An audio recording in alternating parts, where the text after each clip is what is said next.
Hi guys, welcome to The Explainer. Today, we're taking the iceberg method and diving deep into the fascinating and honestly pretty counterintuitive world of reverse psychology.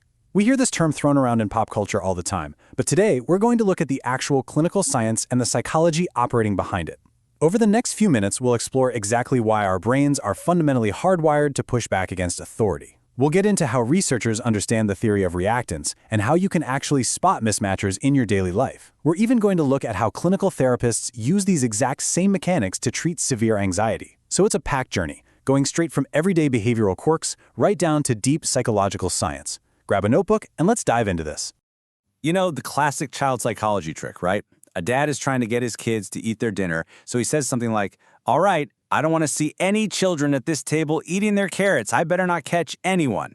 And, like magic, the kids race to the table and the carrots completely disappear. I mean, we've all seen this, or maybe you've even used it yourself.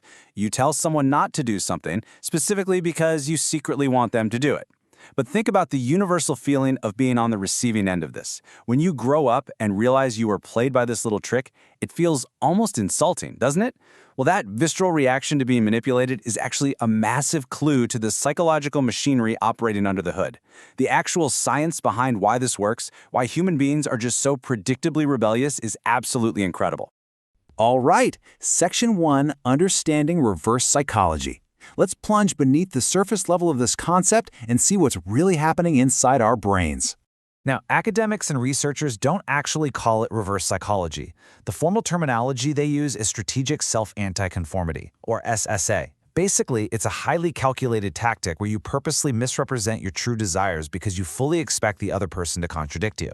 Look, if you're dealing with an agreeable person, you just state your true preference, right? Researchers call that self-conformity. But think about a time you had to deal with a relentlessly contrary friend. Let's say you desperately want to try this amazing new Italian restaurant, but you know this friend literally always vetoes your first suggestion. So using strategic self-anticonformity, you confidently suggest some terrible fast food place that you actually hate. And, just as you predicted, they insist on the Italian place instead. You stated the exact opposite of what you wanted, completely anticipating their automatic disagreement, and boom, you arrive at the exact outcome you wanted all along. Moving to Section 2, the science of reactance. If we want to truly master this kind of conversational judo, we really have to look at the psychological engine driving it. Why do people automatically disagree in the first place? The core mechanism that answers that question is called reactance theory. It was developed by a psychological researcher named Jack W. Brehm back in 1966. Simply put, when you tell someone they can't do something, or even if you command them to do something they were already planning to do, it threatens their autonomy. It makes them feel like their fundamental freedom of choice is being stolen. And that creates this powerful, super uncomfortable, emotional pushback. To get that sense of freedom back, they'll often do the exact opposite of what's being pushed on them. It's basically an innate human reflex to protect our independence. Think about this classic scenario. You're walking to the kitchen and you fully intend to wash the dishes. You're actually trying to be helpful.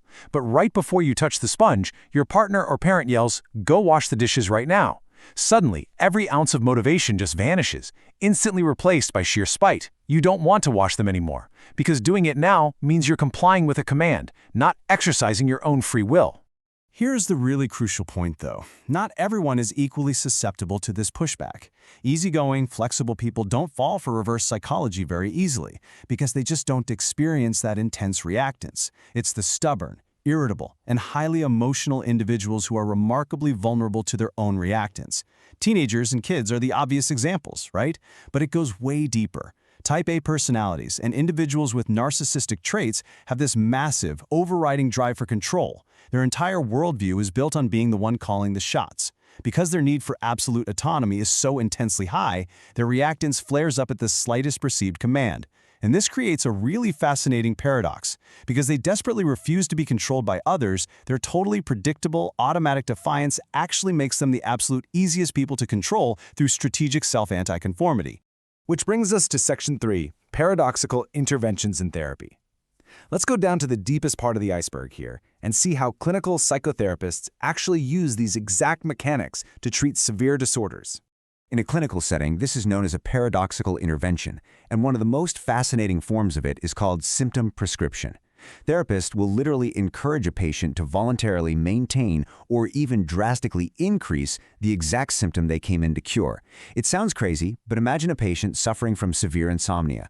They spend every night lying in bed, staring at the ceiling, heart racing, desperately forcing themselves to sleep. And of course, the harder they try, the wider awake they become. So instead of offering relaxation techniques, the therapist prescribes the symptom. They issue a counterintuitive command. Tonight, your goal is to stay awake for as long as humanly possible. Keep your eyes locked open. Pioneered by legendary psychology figures like Viktor Frankl and Milton Erickson, this counterintuitive approach is staggeringly effective. And the reason why is that psychological symptoms like anxiety, panic attacks, or insomnia are involuntary. They happen to you. Fighting them just triggers a terrifying feedback loop of even more panic. Frankl developed a technique he called paradoxical intention. It's grounded in the reality that you literally cannot have performance anxiety about a symptom while you are actively trying to force that symptom to happen.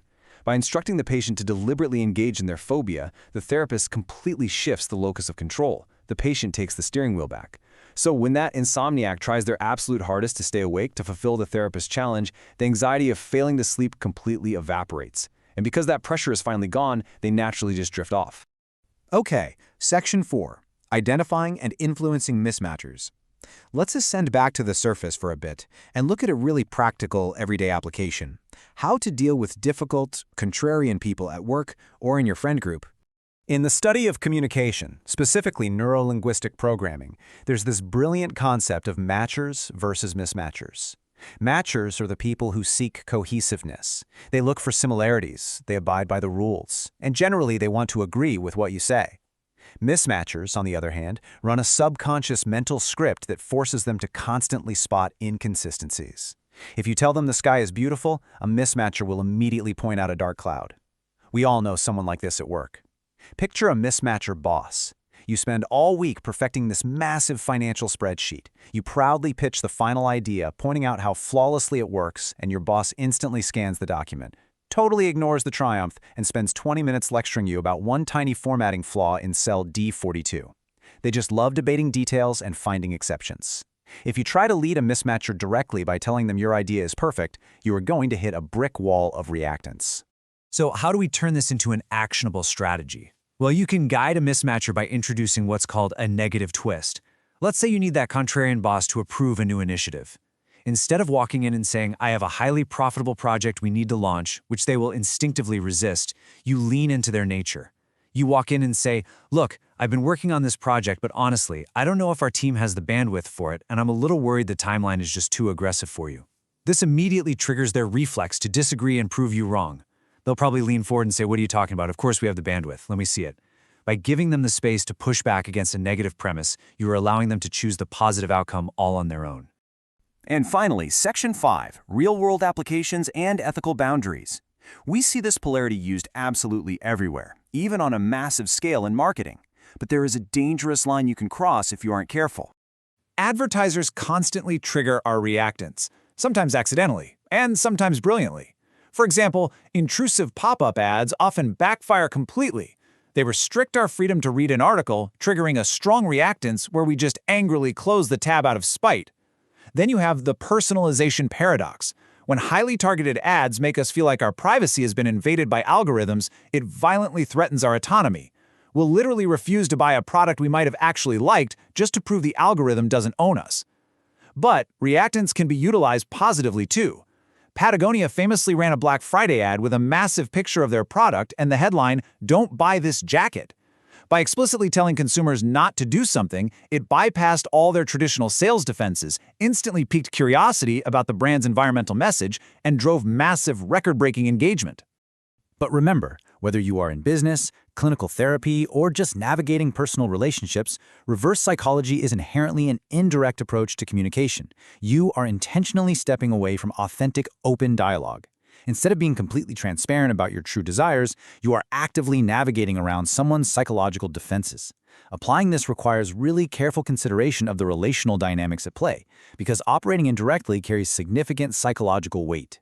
There is a critical warning we need to mention regarding the long-term impacts on your relationships. If a friend, a romantic partner, or a colleague realizes you're manipulating their thought patterns instead of just communicating transparently, they will lose trust in you entirely. When people discover they've been subjected to conversational judo, they feel dehumanized. It makes them feel like a puzzle you're trying to solve, rather than a human being you actually respect. In close personal relationships, if someone feels like you're constantly using linguistic tricks to manage them, it builds a deep, lingering resentment and permanent emotional distance. This is a psychological dynamic that should never, ever be used as a means of coercion, exploitation, or just to score a petty win in an argument. Understanding reverse psychology gives us amazing insight into human nature.